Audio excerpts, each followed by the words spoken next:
going on? What is up? What is up, man? We are back in black. Shout out to everybody out there at the corporate plantation doing what they need to do to survive.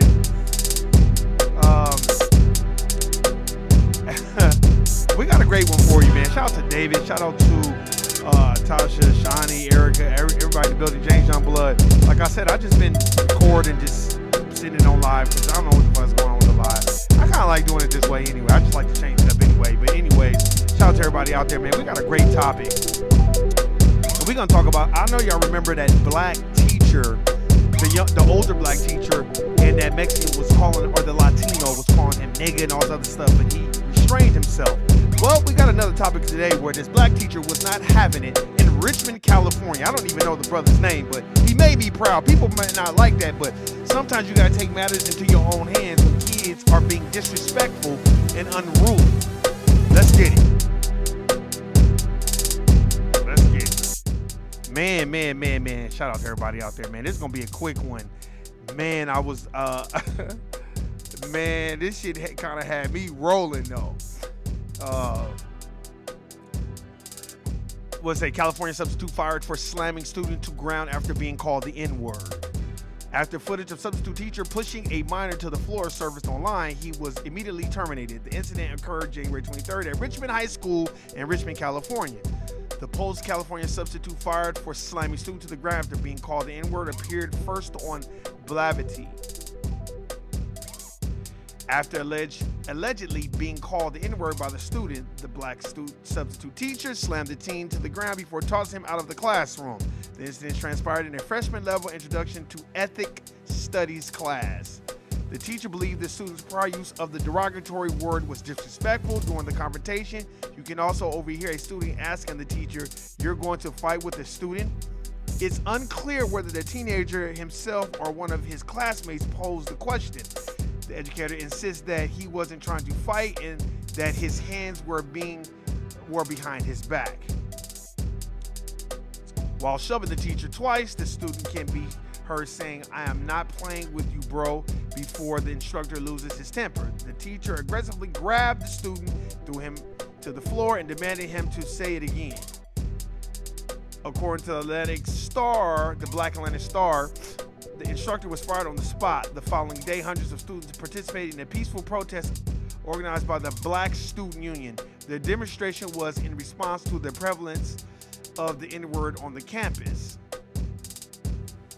According to Markeith Anderson, a junior at the high school, the term is frequently used there. It wasn't right for that word to get used, Anderson told Fox KTVU. It gets tossed around on campus. Senior Leon Goff explained that the teacher's patience had run thin after the student used the racial epithet.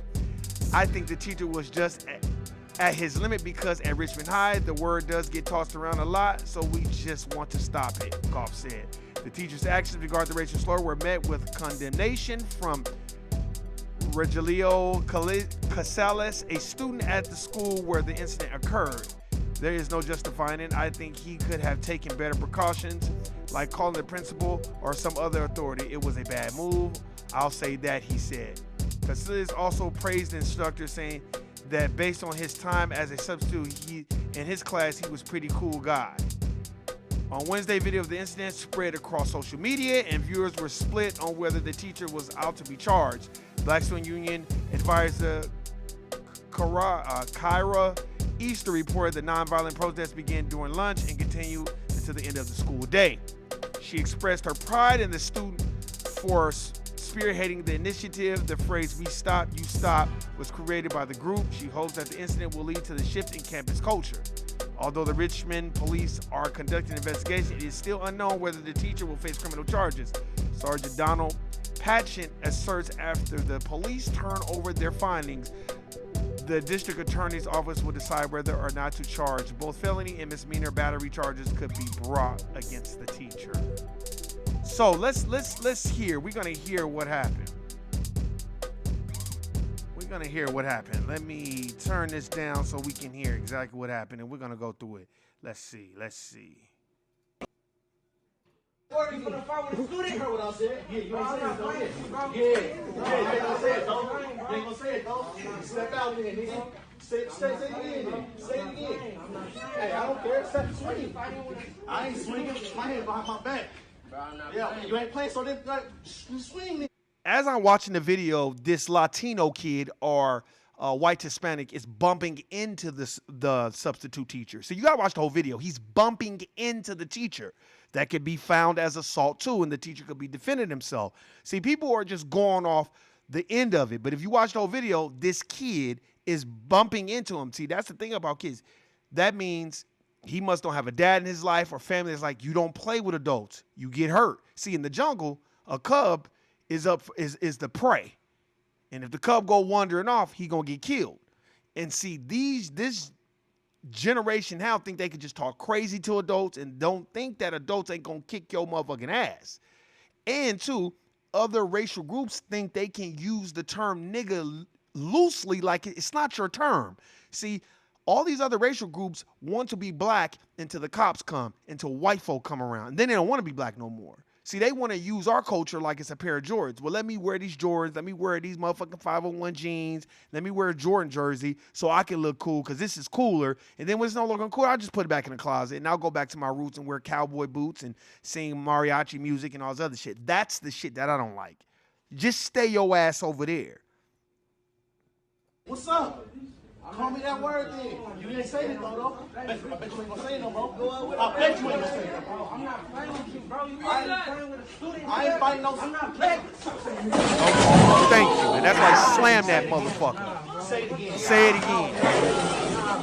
Say it again. Look out my class. Fuck out my class.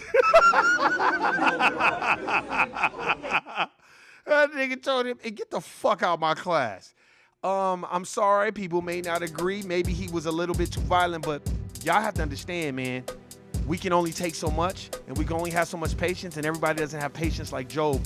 And two, that kid was very highly disrespectful, and all those kids in that class that was antagonizing the situation, they should be questioned too. That's the problem. You're antagonizing a situation that's very, very, very, very severe. And what I don't like about other racial groups, they throw that term around. I remember when I was working at the city of Las Vegas, and I was working at this rec center called Veterans Memorial, and this white kid was in there saying, and I said, hey man, do you think that's a good idea that you should be saying that? And he was like, what you mean? I said, man, you heard what I said the first time. You say that again, I'm kicking your ass the fuck up out of here. And he looked at me, and I was not playing, and all his friends around was like, you better shut the fuck up. I said, I'm not playing with you, dude. Because today ain't the day. And that motherfucker, I'd never seen that motherfucker again. That motherfucker was quiet as a church mouse. You get to that point where you like, all right, man. Because you can't go up in no Jewish synagogue with the dominant white society and start saying racial slurs with them. Don't think they won't kick you the fuck up out of there. We got to have intrinsic value like the white dominant society has intrinsic value over their culture. We got to covet our culture. That's why a lot of times I'm not particularly impressed when I see other racial groups mimic our culture. I don't really like it. There's no diss to Eminem, and I see people praising Eminem and all that. Well, they can praise him, but we don't get praised in their culture. And the concerning things that I have about the Eminem situation is he never goes out of his way to be like, look, man, I'm just a white dude in this culture. I'm not the greatest rapper. There are other rappers that are way better than me, and y'all only praise me because I'm white. I've never really heard him say that. He just kind of stays quiet. And that's the issue that I have. Because as Dr. Francis Cress Welsing taught us, tell us what's being said when we're not in the room.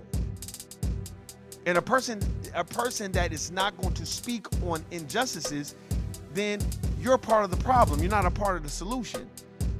And as Nelly Fuller Jr. always says, your goal should be to replace the system of racism and white supremacy and establish a system of justice. Meaning, the person that needs the most constructive help gets the most constructive help. That's what it means. And if you don't like it, I don't know what to tell you.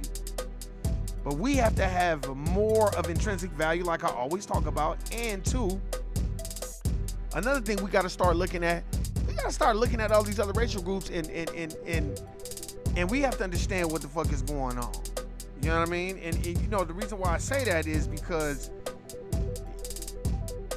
I think this is just my opinion. I think a lot of times us as a group, I think we're so busy being in competition with each other. I don't think we see any other racial group advancing. I think we're so busy trying to be in competition with each other, we don't care about the forward movement of the racial groups. Well, why would you care about the forward movement of the racial groups? The reason why you would care about that is because that's the problem. They're moving ahead while you sit up there fighting each other. See, it should have been a protest. Yeah, okay, maybe that brother took it too far, but if you watch the video, hey man, young man, you assaulted this teacher. You're bumping up against him. Well, we don't know. Well, you're on camera bumping up against this black man. He's a grown man. You shouldn't even be in school, but what happens is all these other racial groups come here for unearned benefits, and then they get whatever culture is most popping. They use that culture to their advantage, and when they no longer want to be bothered, they go back to dealing with their culture and doing what the fuck they do. We have to start guarding it with our life and not, like, don't come over here with that bullshit. That's all I'm saying. Have a little sense of pride and understand what's going on. You notice that they talking about the guy, was it Nichols, Tyree Nichols? They're gonna make him, he's gonna be the next George Floyd. And they're really gonna prop him up because it was black folk that killed him. And there was a white officer involved too. But I was so irritated with the black officers because I'm like, y'all don't got no kind of goddamn intrinsic value. Y'all just sitting up here acting a goddamn fool. Have some goddamn self-esteem, and if you don't have some, go find it. Go download the app some goddamn where. But have self-esteem before you come out the house. We are the progenitors of the culture, period. We make the culture, we advance the culture. When we wear something, it's cool. Start buying black, start wearing black clothes, start, you know, you can't, it's impossible for you to do everything black, but as much as you can, spend money with black folk. Recycle those black dollars. It's why having the intrinsic value in you, because let me tell you something. As I drive around here, I see the Latino with his little cart and his tamales and all this other shit. I'm not hating on him, and I see nothing but Latinos supporting that brother all day, every day.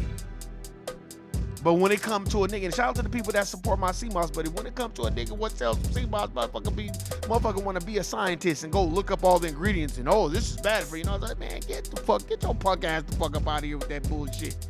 That shit don't bother me. It should bother you that you even have that type of low self-esteem where you want to find all these negative things done.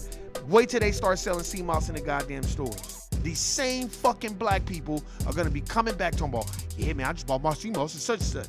Because it's not cool until white folks validate it, because you're seeking validation from the dominant society. It's just like Core Plantation. You get on Core Plantation, you seek validation from them. We all have done it at one point in time because we think we're going to get more money. These niggas ain't never planning on giving you no money.